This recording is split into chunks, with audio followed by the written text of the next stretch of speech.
Hey everybody, how you doing? Today we are going to discuss phrasing. Phrasing. This is kind of a slightly more advanced topic, but I'm going to try to break it down so even, I don't know, intermediate drummers that have gigs, that are playing gigs, can do some of this and have fun with it, okay? What is phrasing? What is phrasing? Well, it's similar to the way we speak, right?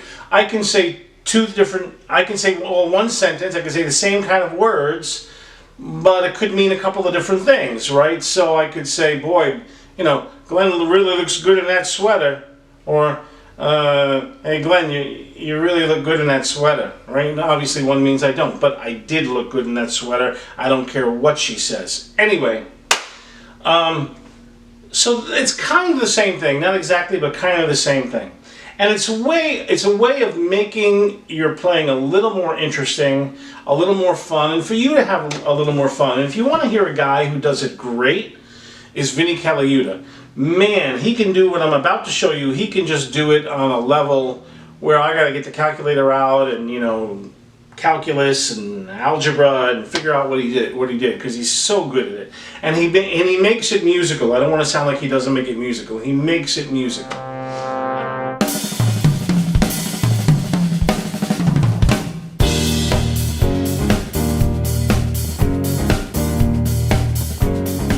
Musical. All right. So when you're playing a 4/4 groove,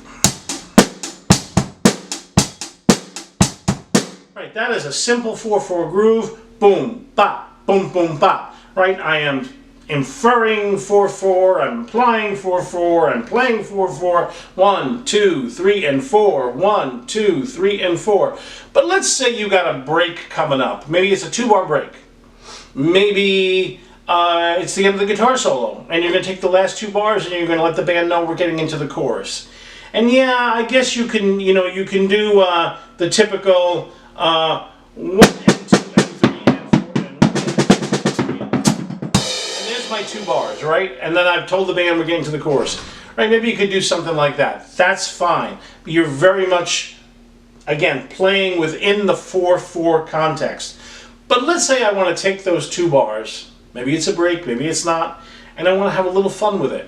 I want to get away from the 4/4 for a second, because we've been boom, bop, boom, boom, bop for whatever, 5-6 minutes now, you know, and I'm getting tired of it, and maybe the audience is getting tired of it. So here we go. So in the context of 4/4, right, if you have 2 bars of 4/4, you have 8 beats. 2 bars of 4/4 are 8 beats.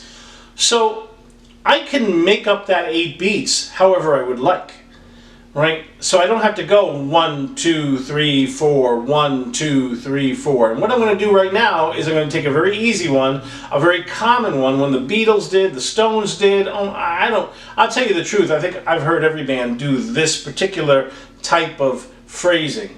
And I'm going to go 1, 2, 3, 1, 2, 3, 1, 2. Right? 3 and 3 is 6, 2 is 8. So here we go. We're cruising along. Right? We're just grooving with the guitar player and he's soloing. Now we got a little 2-bar thing coming up at the end, and we're going to get back to the chorus. 1 and 2 and 3 and 1 and 2 and 3 and 1 and 2 and 1, 2, 3, 4. Right? So there you have it. I did 1, 2, 3, 1, 2, 3, 1, 2, and that is really common. It's not going to throw everybody, because I want to say that in this video. But if you get too complicated with this and you don't know who you're playing with, it could be trouble. It could be trouble. You could throw guys off, because we're going to get more complicated as we go. All right, and I do this kind of thing. Yeah, I wouldn't say I do it frequently in my playing, but I do it enough, and I try to be conscious of who I'm playing with. You know, if I'm doing a jam night and I got a bunch of newbies, I'd probably stay away from it. All right? If I'm playing with guys I know, I might do it more, and I might do it more complicated. Let's talk about it a little more. So yes, you can break up those 2 bars any way you want. It's 8 beats you're worried about. You can do it 5 and 3. You can do 3, 2, and 3. I mean, any way that you want to break it up, you can. All you're trying to do is make 8 beats. 8 beats, and it's a little more interesting, and you're taking the your syllables, sort of, you're taking your rhythm, which has been boom boom ba, and you're breaking away from that, and you're instead of 1 2 3 4, you've got that 1 2 3 1 2 3 1 2, right? But so let's say we want to get a little more complicated than that very simple 5 and 3, 3 3 and 2, and all that kind of stuff. So we can. How many eighth notes are there in a bar of 4/4? There's 8. 2 bars would be 16. So one way that I like to break things up is 9 and 7, and I got that from Carmine's new edition of his book, Carmine Appice, or Appice. I'm not sure how to say his name. I'm so sorry, Carmine. I'm going to interview him one day on my channel. You wait. So you can do 9 and 7. So let's do a very simple version of that. So here we go. We're cruising along. 1 2. All right. Here we go. 1 2 3 4 5 6 7 8 9. 1 2 3 4 5 6 7 1 2 3 4. Right? Again. 1 2 3 4 5 6 7 8 9. 1 2 3 4 5 6 7 1.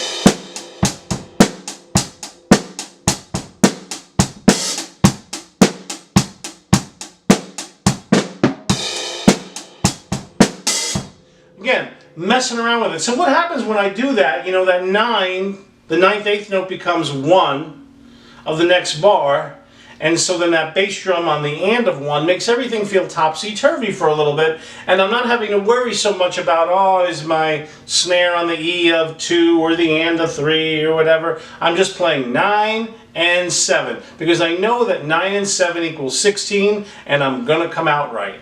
Now again, you want to be careful. If you did that with the wrong guys, they could think that maybe you messed up and the 9 was supposed to be 8 and everybody's screwy. So they got to be ready for this kind of stuff from you. Okay? So now you're saying to yourself, hey Glenn, well, I don't think there's any songs I could use that in really. Nobody writes like that. No rock guy writes like that. Well, let's talk about that. So there is a gentleman I'm featuring in this video, and I don't know, YouTube might come and, you know, break my kneecaps with this one. But Osnoy is one of the most brilliant guitar players I've ever heard. But you know, and with obviously with what I'm talking about, you can get as complicated as you want. You know, if you get a really crazy fill, you gotta remember there's 16 16th notes. Or 32 in 2 bars, so you can break that any way you want. You know, for me, when I'm playing around, I kind of stay with the 8s, and I mess around. I don't really get too crazy with the math of it, because I don't feel I'm playing in those situations. But let me talk to you about this song from Osnoy. This song is called Cissy, Strut. And if you've played more than 1 gig and you are a drummer in your town, you have played Cissy, Strut, right? It is probably the #1 song used by everybody to warm up the show, right? And you've heard it before. Ba-ba-da-bum, bum, ba-ba-da-bum, ba-dum. And it's by the Meters, right? It's a great song. It is in 4/4. The A section is 4 bars of 4/4. It is 32 beats.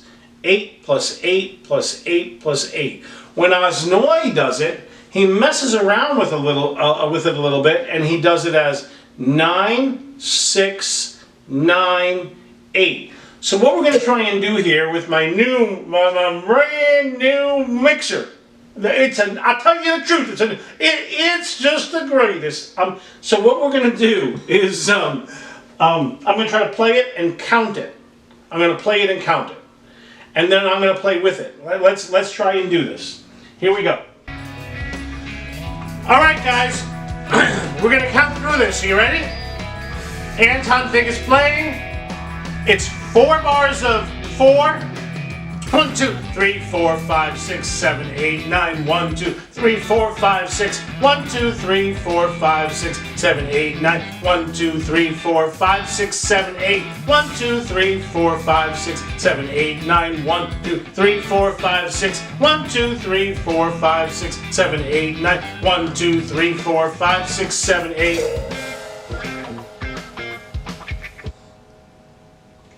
Woohoo! That is so cool. Again, 32 eighth notes.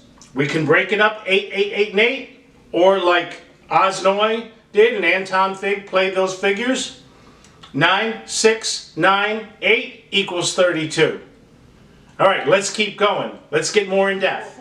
So I'm going to play it now like Anton. I'm going to play that section, and then I'm going to play it a different way. I'm going to play it the way Steve Ferrone played it. And you could get on YouTube and you can look up Steve Ferrone's version. Steve Ferrone keeps it in 4. But let's start with the Anton way. Okay, again, I'm going to phrase it in 9, 6, 9, 8. And I'm going to try to really kind of do what Anton does. All right, Anton Fix version. Here we go.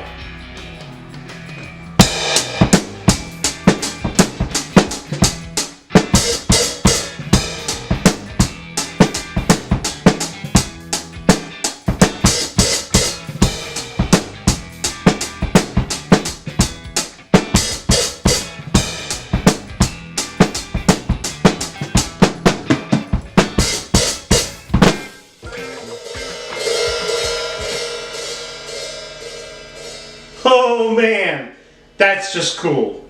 That's just cool. It's kind of fun, you know. And as you play that more, you would get freer with it, with the 9 and the 6. And I've really just fussing with it today to get the video done.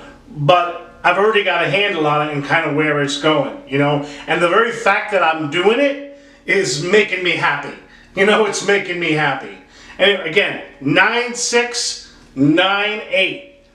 15, 17, 32. All right, let's get more in depth. Let's get deeper. Let's talk about the way Steve Ferrone did it, and you can check that out on YouTube. And watch, I'm going to play it like he did it next. Steve Ferrone now.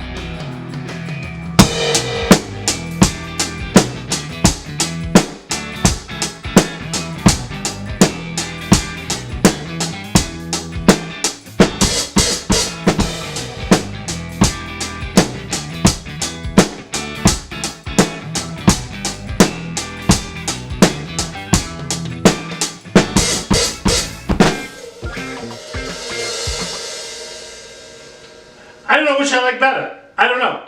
So you can go on YouTube, you can see Steve Ferrone play that. He keeps it in 4 all the way through. And he just does those hits with them at the end. He may do a couple more little fills in the middle of that, but pretty much he's doing it in 4, and so it pulls against Osnoy. Again, 32 beats is 32 beats. How you get there, you know, that depends on the music and you. The road there, you could take a lot of ways to get to the same place, right? That's the idea. A lot of different highways, you know. If I want to take a drive to New York, I can go up through Canada, I can go Route 80, a lot of ways you can go. But that's the cool thing about this. Man, first of all, Osnoy's brilliant. Thank you, Mr. Osnoy. I hope that you don't mind me using this to teach this, but I hope you get something out of this, that you can phrase things a different way. Even with your own band. If you're doing a tune that you've done 9 kajillion times and that everybody in the world has done 9 kajillion times, maybe you can do something like that. Add a beat, take away a beat, and you got a new arrangement. Anyway, check out Osnoy's stuff. It's great.